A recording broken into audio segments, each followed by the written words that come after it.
এই মুহূর্তে সবকথে বড় খবর, ব্রেকিং নিউজ। যেহেতু আমরা দেখতে পাচ্ছি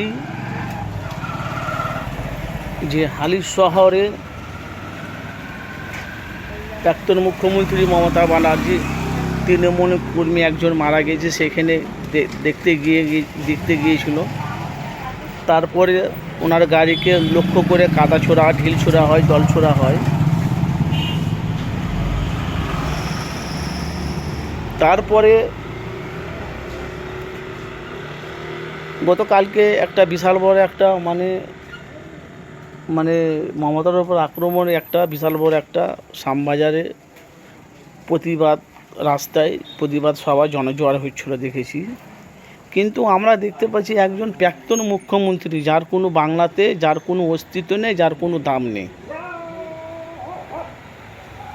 কেন ভাই, আমাদের কাজ হলো কি মানুষের কাছে সত্যটা তুলে ধরা, যার কোনো দাম নেই বা বাংলায় যার কোনো নাই।